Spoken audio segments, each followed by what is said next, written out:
AM Word Radio, and that's spelled WURD. So 900 AM Word Radio and 96.1 FM.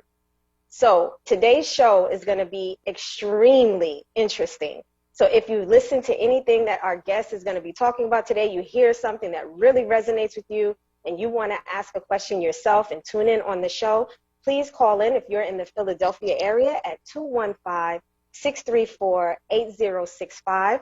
And if you're outside of Philadelphia, that's okay. We got you too. You can call in at 866-361-0900. So again, my name is Asiya Abdus Shaheed, and I am here as the guest host for today. And we have a very special guest. And when I was asked to do this show, I was super hyped just because of the topic. I think it's something that we don't talk about enough. And so many of you know me through my nonprofit organization, Jessica Cares, which is a female platform, which is all about empowerment, building up the sense of self-esteem and sense of self-worth. So today's topic was really something that resonated with myself in that conversation, because again, it's a topic that we don't talk about, especially in the female arena or environment. So without further ado, I want to introduce you to our special guest for today. His name is Brother Habeeb Akande, and he is an author and a sex educator. And today we're going to be talking about the topic of Kunyaza. Did I say that correctly? You did. All right, Kunyaza, the secret to female pleasure. Welcome, Brother Habeeb. Jazakallah khairan. Assalamu alaikum. Thank you very much for inviting me to this, Asiya. I hope you're well. Alhamdulillah, I am doing beautiful. I'm really good. Like I said, I've been waiting for this talk show, I think a little over a month. When me and the host, Brother Jihad, spoke about it, I was like, I got to do that show. You need a guest host. I got that show. So I'm really excited about this. So I want to first ask you, is that the name of your book, Kunyaza? It is, yeah. So the book is called Kunyaza, The Secret to Female Pleasure. It's a book which came out in 2018, I believe, yeah. Okay, so before we get into the whole book, and because I got some questions that I want to ask that I think other women and even men are. Yeah. So although the topic is called The Secret to Female Pleasure, obviously, women are going to be very interested in asking possibly questions, but this book is also written for men to be able to, really get some insight on this particular topic. So before we get started, I want to ask you, what was your, what made you decide to want to write this book about this particular topic? I wanted to, so a bit of backstory. So I studied in Al-Azhar, high school and university, and I spent about 3.5 years there. And whilst I was there, I came across, actually before that, but whilst I was there in particular, I came across a number of books written by classical Muslim scholars about erotology, which is the study of sexual desire and lovemaking. And after I left, came back to the UK, after a number of years, I wrote a book called A Taste of Honey, which is about sexuality and erotology from an Islamic or Muslim perspective, because it's not a topic that's spoken about. And I wanted to kind of showcase that we had many great scholars from as far back as the 9th century up until the 16th century who spoke about sexual ethics, sexual pleasure, both the rights for the man and for the woman. Oftentimes we hear about the rights that the man has in the bedroom, but we don't really hear about the rights that women have. And I wanted to show and demonstrate that many of our classic scholars, such as Al-Ghazali, Al-Suyuti, Ibn Qayyim al-Jawziyah, they spoke at length about the mysteries of female sexuality, female climax, female ejaculation. All of this was written hundreds of years ago. Now, when that book came out in 2015, I believe, it wasn't as well received, to be honest, by the Muslim community. Maybe because it's quite a thick and dense book. And even writing that book, what I wanted to also do was also to highlight the contributions that Africans, or Black Africans in particular, have made towards human sexuality, because oftentimes we hear about the contributions of the Arabs, of the Indians, of Europeans, but we generally don't hear about the contributions of Black Africans or Black people in general. That's what I wanted. That's one of the impetus of writing A Taste of Honey. Fast forward a couple of years, I received an interesting email by a reader from one of my books. So I've written 7 books in total. And one of the books was about Arab and African erotology. and that was mainly geared towards men. And the email they basically asked me, why didn't I mention Kunyaza? And this was on the 8th of August, 2016, I believe, which is Female Orgasm Day. Probably like a sign from Allah. Really? I just Yeah. know something. Yeah. Oh, you didn't know that? Right, no. Yeah, so 8th of August is Female Orgasm Day, and it's a day that was started in Brazil by a Brazilian councilman, and he wanted to legislate a day in order to help people understand the importance of female sexuality, and also to teach both men and women alike, women obviously that they're entitled to pleasure, and to teach men the importance of sexually satisfying their wives. And the reason why he enacted that day was because his wife, after a number of years, basically told him that she'd never been satisfied in the marriage. So he wanted to kind of legislate a day in order to kind of not only empower women, but also to empower men by learning this is how we need to perform in the bedroom, or not even necessarily perform, but how we need to be more intimate and attentive to our wives. So, so reading that email, I did what many people do when they hear something they haven't heard about. I Googled it. So I came across this, this fascinating pleasure positive technique and tradition that centers female pleasure. It's originally from Rwanda, and it's got a reputation for helping women not only experience climax, but also female ejaculation. And it was one that, again, like I mentioned, that was women orientated and pleasure centric. And at the time, there was a documentary that was being crowdfunded, and I reached out about Kunyaza, and I reached out to the director at the time, who was doing some research, and I wanted to obviously further my research because I didn't come across a book about Kunyaza. I saw some articles. I found a couple of books, Tell a Lie, in French and German, but no English book. So I was thinking, okay, this would be quite interesting to maybe do some more research, not only around the Kunyaza practice and technique, which we'll talk a little bit about later, but the tradition behind it and the culture behind it.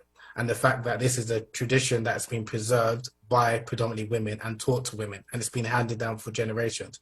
And one thing I've noticed is that oftentimes, especially with Black, our cultural practices, whether it's in Africa, whether it's in America, because oftentimes they are not documented in the form of a book, you have some other maybe people from different cultures who then will, you could say, write their own book and basically be the face of this practice that has been historically Black or African practice. So that's why I thought, okay, since there wasn't a book in English, it might be good to not only document this history, but also to try and help preserve it, and also to amplify the voices of many Black African male and female sex educators. Because even one of my frustrations is that we often hear about the, like I said, the positive contributions of different people from around the world. But when I ask people about the positive contributions of Black Africans or Black people in general, people like, we don't know any. And it's, we don't know any, right? But there are many, male and female alike, but their voices aren't amplified. So rather than moaning and complaining, I thought, okay, maybe this might be something that I can maybe write in the form of a book and pay homage to, especially the Black women who've been teaching Kunyaza, not only in Rwanda, but also in Kenya and Uganda, and even as far as Nigeria, even as far as Brazil. So it was really kind of the thing, to pay homage to the practice and the tradition behind it, and hopefully to kind of inspire other academics or researchers or people, anyone that's interested in terms of understanding the importance of female pleasure. So whilst the Kunyaza practice has a reputation for female ejaculation, the aim is female pleasure. And that's why I entitled the book The Secret to Female Pleasure. That it's not, everyone gets excited and wants to concentrate on squirting because of this, but we'll talk a little bit later. But I also wanted to demystify, because unfortunately in the Western world, whether you're in America, whether you're in Western Europe or Australia, female squirting or female ejaculation has some negative connotations because of porn. Whereas in parts of Africa where it's normalized, it's not a taboo to talk about it, to experience it, or for the woman herself to allow herself the permission to experience this pleasure. Experience it, right. Yeah. Brother Habeeb, we're about to dig in. We're about to dig in real deep. So before we do, we got some bills to pay. We're going to take a quick break, and then we're going to dig right into the questions and start off with describing what is Kunyaza on a deeper level. What does it mean? And then some of the, why it's so important. So we're going to dig right into it. And I have a plethora of other questions, and we may even have some call-ins now that they know what this topic is about. But let's go and take care of some bills, and we'll be right back. Nearly 26% of Philadelphia's population lived below the poverty line in 2017. There's an increasing share of residents struggling to cover the most fundamental necessities. On a national level, Philadelphia was among the highest with poverty rates. Muslim Serve's mission is to develop and implement programs addressing food insecurity in collaboration with local community partners. Fundamentally, Muslim Serve strives to uplift those in our community by providing free, hot, nutritious meals. This is done by partnering with a variety of local community organizations and establishments with the goal to bring comfort to those in need and to relieve hunger in our area, no matter who they are. Veterans, students, people with disabilities, single parents, senior citizens, working class families, and children. Muslim Serve can be reached by phone at 833-486-4370 or by email at info@muslimserve.org. Learn more about Muslim Serve and what they do on their website, muslimserve.org, and on their social media pages, Facebook, Instagram, and Twitter at Muslim Serve. Khadija Alderman's Funeral Service Incorporated. Don't let your family bear the burden of your final arrangements. Pre-arranged now. We specialize in janaza services, traditional Christian services, natural burials, and theme services. We provide repairs, domestic and international shipping, webcasting, and Skyping. We service all denominations. Our new location, 1924 West Hunting Park Avenue, Philadelphia 19140, 215-225-6600. Visit us at www.khadijasfuneralservice.com. That's www.khadijasfuneralsvc.com. Like us on Facebook and follow us on Twitter. Khadija Alderman's Funeral Service, serving humanity with dignity. You're listening to Word Radio, 96.1 FM and 900 AM WURD, independent black media.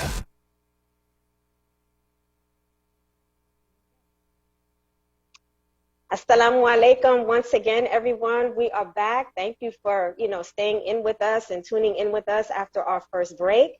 For those of you that just kind of caught us on the tail end and was like, oh, this sounds really interesting, and you may want to have some questions, please feel free to give us a call. So if you're in the Philadelphia area, I'm just going to give you the number again if you have a question and you want to tune in with us. The number is 215-634-8065. And if you're outside of Philadelphia, you can still call in and, chime in on the conversation at 866-361-0900. So once again, I would like to welcome our guest, Brother Habeeb Akande, who was just getting started, like really getting into the conversation that we're going to be talking about today, which is Kunyaza, the secret to female pleasure. So I'm really looking forward. As I mentioned, I've been waiting for this conversation for like a month now. So for those of for the viewers that are listening in, Brother Habeeb, what exactly is Kunyaza, and why is it so important, especially in the African American community? Yeah, so Kunyaza, it's the meaning of the word Kunyaza. It's from the word kunyara, which means to urinate or to expel fluid. The Kunyaza word refers to a sexual technique, which is a non-penetrative clitoral stimulation technique, which facilitates female ejaculation and orgasms in women during heterosexual encounters. So that's what Kunyaza, the technique itself. But the tradition of Kunyaza, there's more to the technique itself in terms of the clitoral stimulation technique. It's a rich tradition in a sense where women are taught from a relatively young age about the importance of the Kunyaza practice and how they're entitled to sexual pleasure. And also men are taught as well from a relatively young age to prepare them prior to marriage about the importance of understanding the female anatomy and how to perform the Kunyaza technique on their wives. So it's a cultural practice that has been practiced for hundreds of years. It's still practiced in many African countries. And like I said, it's a non-penetrative technique which focuses on the clitoris. And we know that for most women, the clitoris is the most effective route to experience climax. And the beautiful thing about this technique is not only it helps facilitate female climax, but also it teaches men sexual discipline and understanding the importance of delayed ejaculation, because it's not about penetration. There are two forms of Kunyaza. There's a simple Kunyaza and there's a more complex Kunyaza, which involves penetration. But initially, you're encouraged to do simple Kunyaza, which is And you do it obviously where the couple are sitting down, but it's where the man is taking the time to get to know his wife's anatomy and ensuring that she is satisfied. So that's in a nutshell basically what the Kunyaza technique is about. Wow. Wow. So I love what you just mentioned, which was, you know, the fact that when you hear the title of the book and you say The Secret to Female Pleasure, you think this book is just strictly for the woman. But you just mentioned something that, you know, actually a couple of things that I took away from what you said. You said the culture coming from Africa is teaching young boys and girls the technique of Kunyaza and the discipline that comes with men, because I think that is also a cultural thing, especially when you watch pornographic movies. You know, that discipline of patience, and that a woman's body and anatomy and her ability to have a climax is not something that happens immediately through penetration. So that patience level that it takes with a man, this is taught to young men at a very young age. At what age do they start this practice with the young children? Some before adolescence. Wow. Also, they'll know about the anatomy. They'll know, and in some neighboring African countries to Rwanda, they will be teaching women a practice where they will elongate even their labia, because some women and in some cultures, they believe that it heightens pleasure when they get married. So both the men are taught by male elders known as kojas, and then the women are taught by female elders known as sengas. And the senga is now like you could say a commercial sex educator or intimacy coach. So it's not necessarily a family member. It may be someone in the community who's responsible for teaching women not only about sexual health, but sexual ethics, and most importantly, her right to sexual pleasure. So the sexual script where Kunyaza is taught is that although sex should be a mutually pleasurable experience, the onus is on the man to ensure that he satisfies his wife. And so I like that concept. yeah, so much so, if a man is not able to bring his wife to climax or to make it rain, shall we say, or experience gushing pleasure, he is looked at as an insufficient man, or a man that's deficient. So it's quite different to, again, what we hear from the West, where unfortunately the onus is placed on the woman to satisfy a man, even in a number of Muslim communities.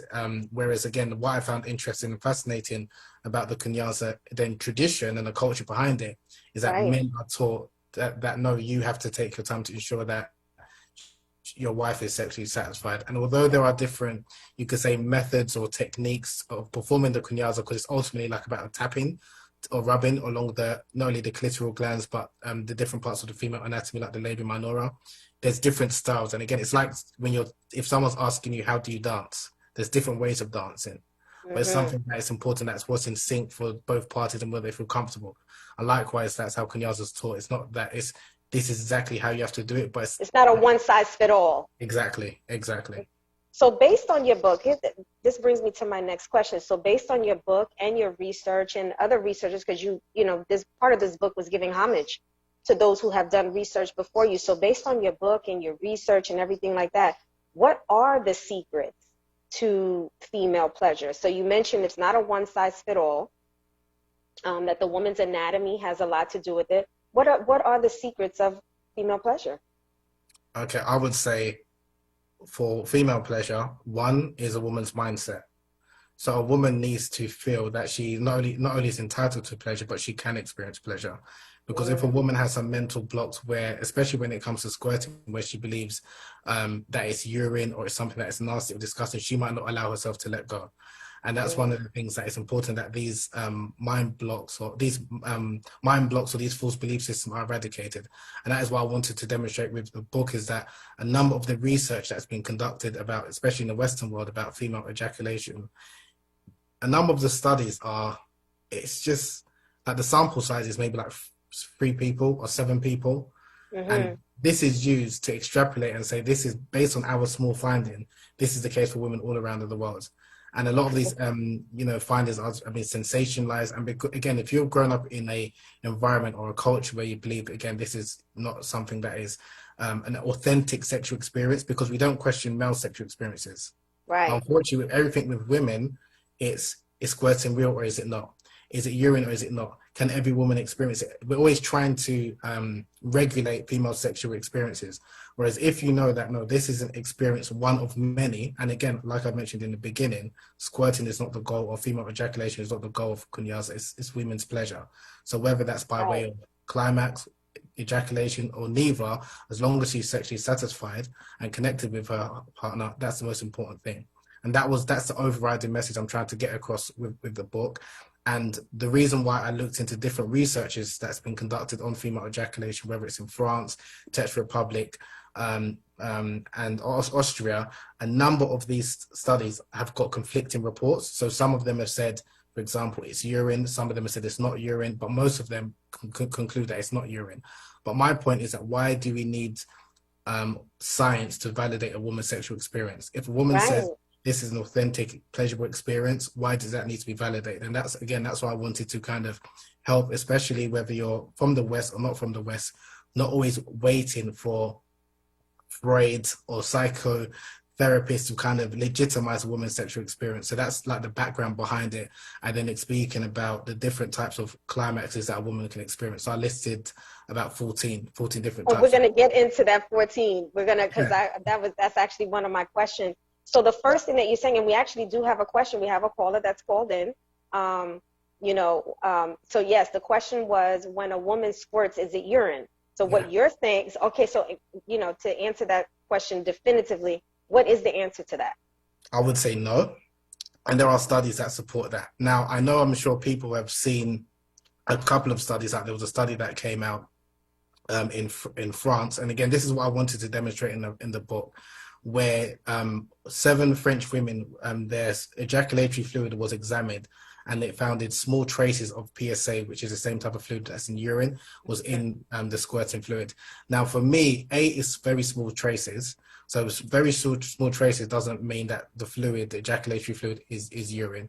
And again, for me, it's like, why is it that there's this obsession to try and regulate and stigmatize a woman's sexual experience? If a woman herself who has squirted has said that this is not the same sensation, and it doesn't look the same as urine, it doesn't smell the same as urine, it doesn't taste the same as urine, why then do we always waiting for a laboratory or research paper to kind of, a robot? That's some of my frustrations, is that oftentimes, again, we're waiting on like science to legitimize, validate the feeling. To validate, So if some people, again, I'm not saying everyone should do it. Again, if someone's uncomfortable, they don't want to do it, that's fine. But the problem is, and that's where I was getting to about the false belief systems or the mental blocks. If you believe, again, it's urine or it's disgusting or it's nasty, that's what's going to prevent you from having this experience. Whereas if you go to a part of the world where it's celebrated, it's venerated, it's actually seen as something that's praiseworthy, then you're going to try and seek it. But at the same time, I'm conscious of, I don't want women to feel pressured that I have to have this experience or else I've not experienced a true climax. Because squirting is not the same as as an orgasm, which sometimes people oftentimes use the terms interchangeably. It's not. So that's what I was going to ask you, Brother Habeeb. So what you're saying is, First and foremost, if I'm understanding you correctly, for a woman to experience sexual pleasure, for one, she has to have the mindset that she wants to seek it and that it's something that she deserves to have, not just the male. And then also be able to distinguish the two and not distinguish the difference between squirting and ejaculation, because you're saying they're not interchangeably. They are two separate things, and that you can experience sexual pleasure with either, right? And then the third thing that I heard you say is that whatever a woman says as far as sexual pleasure, whatever that is, whether it looks different to the next woman or the next woman, if she's saying that whatever he's doing is pleasing her or taking her to that level, then it doesn't need validation. It doesn't need to be, verified. It's exactly what he says is enough. Am I understanding you correctly? 100% correct. And even when I tell men, I said that your first teacher is your wife, or is your partner. You don't need as much as, and with the book, and I'm presenting different examples of different stories. These are guides. It's not that you have to do this. Right. So there's different ways to experience pleasure. There's different ways to experience climax. It's not to say that it should be like a tick box exercise, or like with the Kama Sutra that you need to do the 64 positions or the 64 skills. And that was not the reason why it was written. It was written to present a guide and a variety that whatever suits you and your partner, that's what you should try and incorporate into your love life. And I think that's something that is lost in the Western world, Whereas I think in the ancient worlds, and even with the Muslim erotologists, they had more of an appreciation of understanding the variety of not only sexual experiences, but of human beings. Whereas I think with us, we're very much, we want to do everything that someone has said that is the most pleasurable experience, and that might not necessarily be the case for what someone wants. Right, exactly. So I want to, in my experience in working with women, now I myself am not a sex educator, but I'm always fascinated about the topic. And one of the things that I, in my line of work with working with women, the empowerment of women, the a woman feeling good about herself, her self-esteem and sense of self-worth, sexuality does play a role in it. And what, in conversations that I have with the women that I deal with, there's their inability to experience sexual pleasure with their partner or their husband, in the context of what we're talking about, with their husband. What I have found, and I hear it often, is that when it takes longer, the husband loses interest. And it's almost like something is wrong with you because you're taking too long to reach that climate. So how does Kunyaza help men last longer in the bedroom and keeping that that intrigue with him when his wife doesn't necessarily respond the same way as he does through penetration? Very good question. I think first and foremost, because the sexual script of Kunyaza, which again, like I've mentioned, is non-penetrative, as men, generally speaking, if we're just engaging in penetrative intercourse, the average man is going to last 5.4 minutes, some less than that, some maybe a bit longer than that. Whereas with Kunyaza, because you're not focused on penetration and you're using just the tip of your penis, you're going to be stimulated, but not enough to climax. So that way, you're ensuring that you're doing sufficient amount of stimulation to your partner. So and on average, the woman needs, some studies say 14 minutes, some say 20 minutes. So if you're performing Kunyaza, like non-penetrative for like 10 minutes, 15 minutes, you're allowing your wife to get to the point where she is sufficiently aroused. Then if you want to then engage in penetration and you are a 1 minute man or a 3 minute man or whatever, then it's not going to be so much of an issue because by that time she's climaxed first. So again, it's about re-educating, because a lot of us men have been, and women have been, miseducated, whether it's by porn or what we've heard even from amongst our friends. So the pressure again, where a lot of men, and if you're comparing a woman's sexual response to yourself, there's going to be an issue. And as men, even the way our sexual response is, men generally our desire is spontaneous, whereas generally women are responsive. And like there's a saying that said, men have a sex drive, where women has a sexual response. And it's about understanding and complementing each other. So if you've got the understanding that we are different and we're here to complement each other, then but I don't like the word "she's taking too long." It's the same way someone may say, a man may say, "You're taking too long." She can turn around and say, "No, you came too quick." And then all of a sudden you feel less than. So it's not about she's taking too long. It's maybe looking at yourself that you're too quick. So you need to ensure that you come to a happy medium. So it's just our understanding, even like, and there is even pressure on men where they think because of maybe what they've watched in pornography or what their friends have said, they feel that they need to last 45 minutes or an hour. And that's oftentimes unrealistic. And I'm sure if you ask a lot of women, after maybe 20 minutes, they're probably thinking about something else.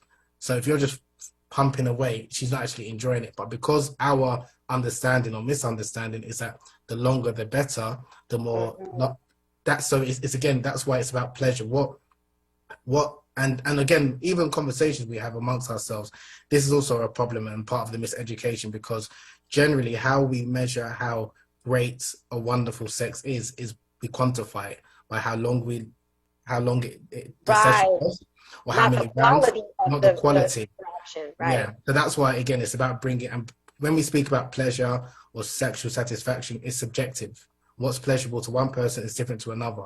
And that's very difficult to kind of convey unless someone has got very flowery words, So because of that, it's the easier approach, which is you could say the Western approach, is very mechanical and quantified. And I think that's why we need to come out of that mindset where we're looking at sex as a performative act rather than something that should be a mutually pleasurable act for both the man and the woman. And again, it's just about having mutual understanding for both his needs and her needs, and then you, like I said, you come to a happy medium, hopefully. I love it. I love everything that I mean, I've always had that concept, but to actually hear that you wrote this book for the purpose of changing the narrative of what we've seen, that's not for everybody, and there isn't a one size fit all. I think it's beautiful, and it's so important to the lasting of a relationship and understanding and appreciating the differences of one another versus looking at it as you mentioned, you're taking too long or you're too short, but having that happy medium. Now, you mentioned something, Brother Habeeb, that there's a difference, and I'm glad that you brought that up, because for those that may be watching that are virgins, have never experienced sexual intercourse or any type of sexual experience, or for those who have never experienced climax, I love that you mentioned that climax or ejaculation is something separate from squirting. Mm-hmm. So I would love for you to explain the difference between the two, and then why does women who squirt using the technique of Kunyaza, the statistics go up, that their ability to squirt goes up like 90%. So if you can describe the two, what is the ejaculation and what is the difference between squirting, and why does the percentage of women being able to experience squirting increases so much by using the technique of Kunyaza? Great. There's actually three. So we've got female ejaculation, squirting, and orgasm or climax. So female ejaculation, that refers to a small expulsion of fluid from the urethra during sexual stimulation or orgasm, and the urethra is basically like the pee hole. Whereas squirting is a large gush of fluid. So the difference between female ejaculation and squirting is a larger amount of fluid, whereas female ejaculation is a smaller amount, generally the size of a teaspoon or smaller, whereas gushing is anywhere from anything more than a teaspoon to maybe even for some women more than half a cup.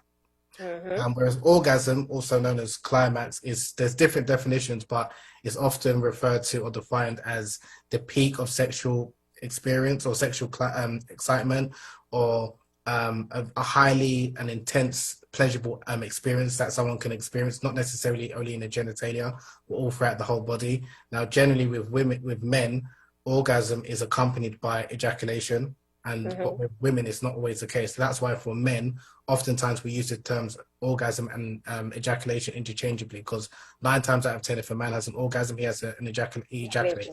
Whereas with women, that's not the case. But because the language, even how sex education is taught in the West, is like the male model. So because men use the term orgasm and ejaculation interchangeably, sometimes women use that as well, when that's not the case. And I'm sure a lot of women know that they've experienced an orgasm when they haven't experienced squirting or ejaculation. And there are different types of orgasms that a woman can experience. So hopefully that kind of explains the difference between the 3 sexual experiences. Now, in terms of why the Kunyaza, like the statistics that report, like in Rwanda, that up to 90% of women experience female ejaculation with Kunyaza, and even Angelica Linta Ali, the village auntie, she also mentioned like a number of her students, up to I think 90% or 95%, experience ejaculation via Kunyaza. Again, it's not just only the technique itself, but it's eradicating those false belief systems. Because I want people to understand, because some people, they thought, okay, if I just read this book or I see the tapping technique, I can make my way, and it doesn't work like that. And even with my wording, I'm trying to correct myself in the sense of, rather than saying making a woman squirt, you're helping her squirt, because ultimately it's coming from her. You're just a facilitator. So again, the reason why the statistics, like I said, increase is because A, she's allowed herself to experience pleasure. The man is given a sufficient amount of stimulation and she can let go. Whereas with generally penetrative intercourse, it's not enough stimulation of whether it's the G-spot or whether it's part of the clitoris to allow her to get to that point. And a number of women have even got to the point where they can ejaculate, but because they do not know their body and they think they're going to urinate, they either hold it back, and then they want to go to urinate, because they've not allowed themselves to get to that point because of the misinformation that they've been told, where is it urine? And that's why, again, that's always like the first question that people ask when I'm speaking. And that was our first question. And so, going to, kind of digging deep into that, in squirting, is that a sexual, I'm going to use that term because I'm sure that that's the verbiage that people use, and I know you're going to be changing the narrative, but is squirting like a superpower, or is it a shame? Yeah.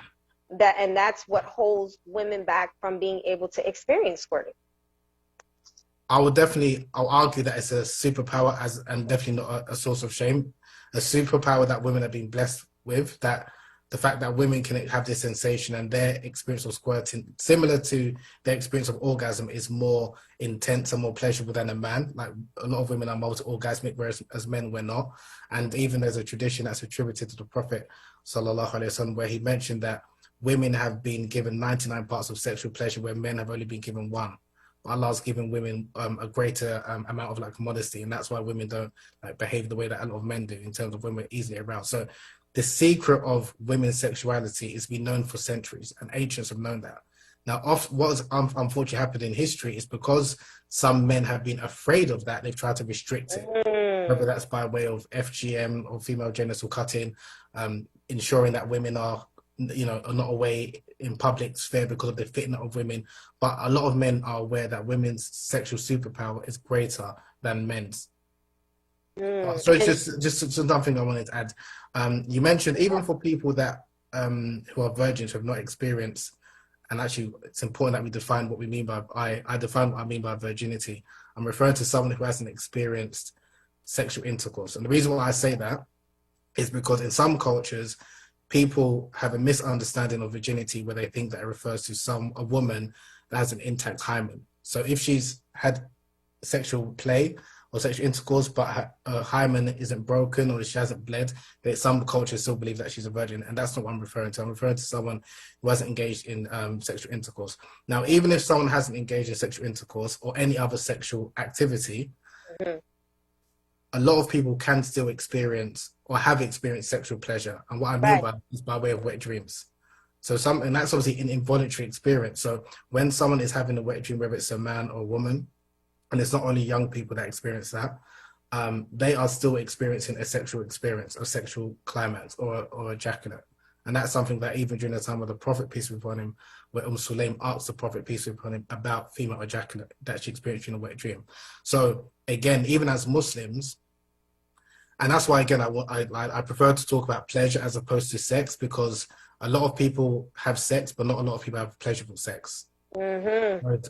And if the conversation is around, and even, again, the framing of how we're having these discussions, even if we look at classical Arabic and the way the scholars of the past spoke about sexual pleasure or sex, the words that were used to describe sex, whether it was usayla, meaning honey, whether it's taladhud, meaning pleasure, whether it's istimta', meaning enjoyment, these were all like enjoyment, pleasurable words associated with sex. Whereas in English language, it's just very cut and dry, yeah, and it's just like something that's been done to someone. Whereas again, and that's why even obviously we can't change our language, we're all English speakers, but it's reframing how we understand it, because finessing the word. Finessing it. I love that word, finessing it. I think that's important, to finesse it, because I'm always taken aback by, but again, I understand, depending on someone's cultural background and things, where a number of people feel, especially for Muslim women, that they're not entitled to sexual pleasure, or when they are just, but again, our tradition speaks about that very clearly, but maybe you could say the gatekeepers or people who are given that information are only telling women the parts of where they need to fulfill their husband's pleasure, and they're not telling the women about the stories. Or the men. Yeah, and the men. That's what it is. So the same way men, we have got a great sense of pride in terms of being able to be a provider and our financial status. We should also have that sense of pride in being able to sexually satisfy our wives. So even with the hadith where the Prophet mentioned, the best of you are those who are best to your wives, and I'm the best of you to best of men to my wives. Scholars have mentioned that refers to intimacy. And really, now that, because again, if you read the classical books, they speak a lot, because, and it's interesting because nowadays, when oftentimes we speak about marriage, we speak about, or family, we speak about marriage in the context of being parents, but not in the context of being a husband and a loving husband or a loving wife to your partner. Whereas or a lover to your spouse, right? Exactly. So there was another question that came in, someone was asking, what is the difference between Kunyaza and Kama Sutra? Or is there a difference? Good question. Yeah, so Kama Sutra is a book about Indian or Hindu erotomology. It's actually a religious textbook. Unfortunately, when it was translated in the 19th century by Richard Burton, because at the time the Europeans, they were very prudish and not comfortable with speaking or talking about sex, they were just fascinated by the sex position, and that's what they focused on, and especially when it came also to the US. So whilst it's people think about it as being about a book about sex positions, it's actually a treaty of love. It's about how a man courts a woman, how a woman courts a man, what a man finds pleasing in a woman, and then it speaks about sex positions, which only about 25% of the book actually deals with sex position. It's about love, about sexual love, right. And like I said, it's a book about mutual love. Whereas Kunyaza, like I mentioned before, it's essentially a sexual technique to facilitate female pleasure. So we are getting a lot of questions. I knew this topic was going to be hot, hot, hot. So we got one question here. You mentioned the person that really inspired you to write the book was criticized a lot when it wasn't well received. In you writing this book, Kunyaza, the Secret to Female Pleasure, have you been criticized for writing this book?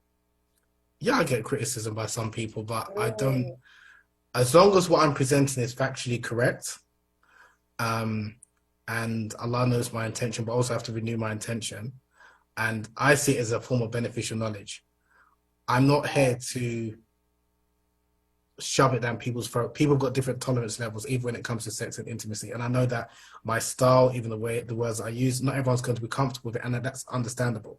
Yeah, it's not for everyone. It's actually, for me, I look at it like you put the information out there that which you see is beneficial or interesting, and whoever wants to gravitate to it or read it, then they can read it or be inspired by it. I'm not here to convert the naysayers. So again, right. Unless if what I was saying was incorrect, then I will listen to the person. But if it's because they're uncomfortable, which oftentimes is the case, they've got some insecurities or issues, and they're trying to project that to, maybe it's my Nigerian upbringing, I'm very kind of thick-skinned, and it's just like, so the criticism, it does not bother you, right? It doesn't really, and that's part and parcel. Everyone is going to be criticized in something, right. And I can't expect, if I had the approach that I expected everyone to love and enjoy what I'm doing, who do I think I am? I must be very egotistical. Right. So I don't expect, so it's not for everyone. But if it's, again, unless what I was saying was factually incorrect, or was... for those who can benefit, that's who you wrote the book for, and those who are willing to learn and grow in their relationship with their spouse, someone who's willing to do that, that's who the book was for. And it's with the foundation that this is something that is actually pleasing to Allah subhanahu wa ta'ala, right? Yeah. So I love it. Now, speaking of that, being that the foundation, when the Prophet sallallahu alaihi wasallam was speaking about the best of those are the ones who are best to their wives, was actually including, being able to give her sexual pleasure and things like that. Why is it that, this is one of the questions that came in, is why then is this topic of sexual pleasure, whether it be for male or female, but particularly for the female, why is this such a taboo topic in the Islamic community? Yeah, I would qualify my answer by first saying, obviously as Muslims, we're not on monolith. So in some Muslim communities, this isn't a taboo topic at all. There are some parts of like Nigeria that it's not taboo at all. Or in the Hispanic community, right. From the Latina community, sex is not something that is looked at as taboo. Yeah. So as Muslims, we have to be, because a number of Muslims or certain Muslims may be uncomfortable with it, we can't say all Muslims. That's the first thing I would say, because if that was the case, we wouldn't be able to find these sources or these books. Right, But a number of Muslims, the reason why I think sex and female pleasure in particular is a taboo topic is because is a result of colonization. Following colonization, many Muslims, both in the Arab world and in Africa, adopted a Victorian Christian mindset of understanding about sex and sexual pleasure and desire, even till this day.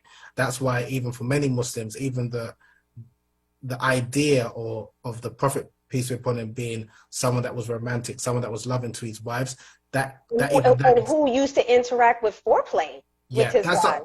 That's why even for a number of Muslims, it's very uncomfortable, because again, we have the image that in the minds of many Muslims of the Prophet, peace be upon him, is similar to the image, the biblical image of Jesus, peace be upon him.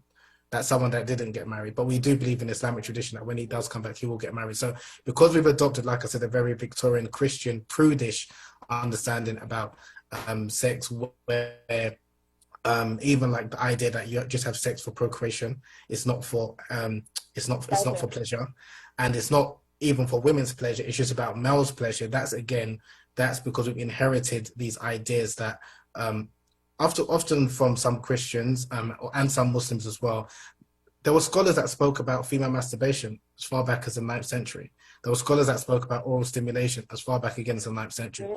Now, if you were to mention this, even a number, unfortunately, of scholars who read these classical works, because they are, still uncomfortable with the topic, they'll be shaken, or they're uncomfortable, or they'll weaponize modesty. Oftentimes, what modesty is weaponized, especially against Muslim women, because maybe the man himself is uncomfortable with the topic. But then the question I will put is, if you are acting this way out of piety, so to speak, the best of creation, which is the Prophet, peace be upon him, and those after him, which were the companions, they didn't have these reservations that you have, and they were more pious than you. So is it that the topic is an issue, or is it you yourself? And the question is us ourselves. That's the reality. Yes, absolutely, brother. That's the reality. So again, it's going to take some time, because again, it's people changing the narrative. It's changing the narrative that have been here for so long. So that's why having conversations like this, writing books like this that can continue to be read generations after we're no longer here, is so important, that there is not just a one-size-fits-all, and that there is, especially in the Islamic community, in the African American community, that there's a different narrative than what has been put out there. So I love that. So I have two. Go ahead. So I just wanted to add as well is that I think even Muslims, the topic of sex is not uncomfortable. The topic of female pleasure is uncomfortable. When it comes to men's right to sexual pleasure, we can talk about it. We can talk about that all day, right? Yeah, he's not happy, and there's solutions in inverted commas. Like, if he's not happy with one wife, go marry a second wife or divorce your wife. So we give men these options. Or even if a man's struggling, he's not married, they'll say you can masturbate or whatever. You give these concessions. Or for a woman to perform oral sex, it's not looked at as something prudish, but when a woman is asking that or requesting that, it's almost looked down upon. And that's the problem. And even you go on YouTube, some of the fatwas when they speak about oral sex is like, how can you do that? Why would you go? It's disgusting. And all of these wordings that the classical scholars didn't have, and this has come from their insecurities or their reservations, not Islamic. And that's what people need to understand, the difference between actually what does Islam say, like the Quran and Sunnah, and what are opinions that may change of certain scholars over a period of time.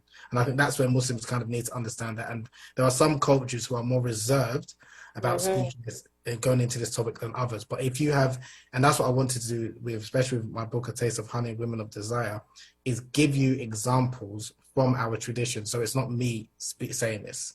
If you've got examples of women going to the Prophet, peace be upon him, complaining that they were sexually dissatisfied and asking for a divorce, he did not question them. He did not say, you've got no haya.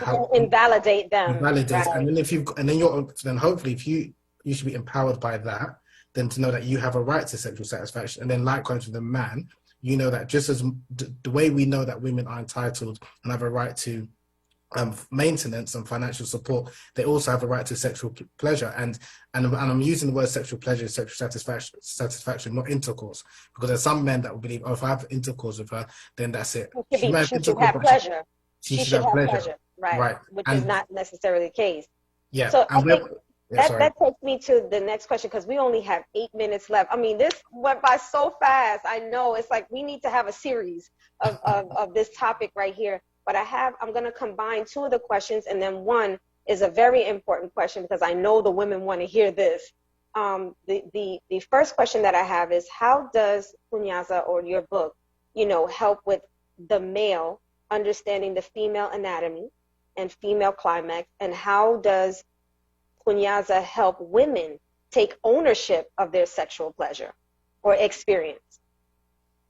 So just in regard to the first question, the way hopefully I'm educating men about understanding the female anatomy is by showing or explaining that the vulva, understand obviously the difference between a vulva and vagina, but understanding the vulva comes in different shapes and sizes. So whether a man has been sexually active before, has had different sexual partners, or even if he's been exposed to different vulva because of porn, not to compare and not to think this is what a vulva should look like. So that's something that's very important, that know that it comes in different shapes and sizes and they're all unique and they're all beautiful in and of itself. Right. And know that, again, especially if you wanted to perform cunnilingus, oral sex, that the vagina is a self-cleaning organ, so it's clean. So if you want to do that, then bismillah, inshallah, that's fine. Because again, we don't have those reservations when it comes to the male anatomy. So it's trying to normalize the variety of and take away the negative stigma. Yeah. To these things. Yeah, good. And then with in regards to with women, it's about, again, trying to present different stories and a different cultural narrative where, unfortunately, the shame that a lot of women feel in the West because of our upbringing in the society, there are other women don't have that shame or those reservations about the way their body looks. So there are some cultures where to be big is not shame. It's actually praiseworthy to have elongated. And again, it's not to justify certain practices, but it's interesting that in Rwanda and Uganda, to have an elongated labia is seen as beautifying and something that women desire. Whereas in the Western world, the onus is on to cut it and try and have this, like symmetrical Barbie doll figure kind of thing. And again, it's our conditioning. So I'm trying to show a different cultural narrative that no matter how you look, you can go where you are validated, even if you're not in relationship, married, what have you, but you can empower yourself. Because I think that's the most important thing, because especially when it comes to the female orgasm, 90% is in the mind. So people need to rewire how not only they think about themselves before they kind of engage in any form of sexual play.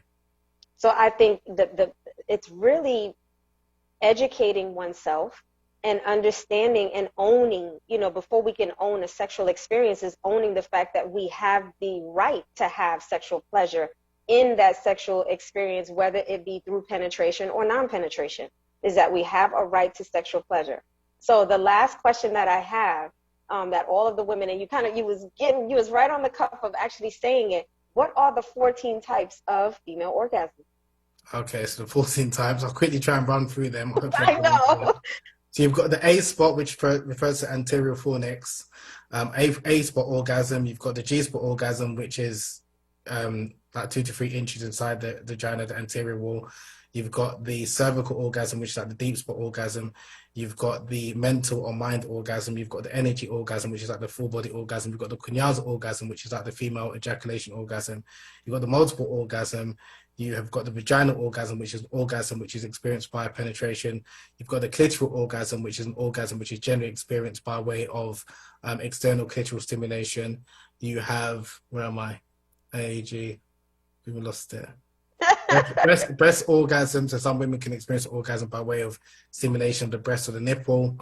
You've got the zone orgasm, which is an orgasm which is experienced for the non-commonly. So like some women have an erogenous zone, like the dimples, which is for some women they can experience an orgasm by that, but that's traditionally not seen as an erogenous zone. So like if a woman experiences an orgasm by way of stimulation of the dimples, the back dimples, that's kind of seen as like a zone orgasm. Where else am I? J, there's a cervix, G spot, K. I should actually look in the book because I might forget one. Mental, while you're looking, mental, you mentioned that. U spot, sorry, I missed it. The last one was U spot and blended. So U spot orgasm is an orgasm where the urethra, which is like the pee hole around the area, is stimulated. And the blended orgasm, that is basically a combination of two orgasms. So like a combination of the vaginal orgasm and the clitoral orgasm. And that can be experienced by way of the overdrive technique, where, for example, the man, he will stimulate the clitoral glands, and at the same time, he'll be stimulating with his middle or forefinger the G-spot, and then obviously a woman can have a G-spot orgasm and a clitoral orgasm at the same time, which is more intense, which is known as a blended orgasm. Or it can be experienced by way of during intercourse, if the man is engaged in intercourse and either he is stimulating the clitoris or she's stimulating her own clitoris, again, that can create a blended orgasm. So they're the 14. Oh, types. Wow. So if they want to know more and to be able to, as we wrap up, our conversation, which I can go another hour in having, but for those who are interested in, learning more about Kunyaza and experiencing this and changing their mindset, where can they find your book? Yeah, so my book is available on Amazon. Kunyaza, The Secret to Female Pleasure. It's available on Amazon, and if people are not really comfortable reading or don't like reading, I do have an Instagram page, and also especially for women who want to learn more from another woman, I do recommend Angelica Lindsay Ali, the village auntie. She's a phenomenal teacher, and she does Kunyaza workshops, and she's well grounded not only in the Kunyaza tradition but in our religious tradition. So I definitely recommend The seeking out her village services. auntie, which is she's on Instagram. I know her very well. So Yeah. So they can find your book on at Amazon. They can actually go on there. What is your user handle on Instagram, since you was recommending people to follow you there?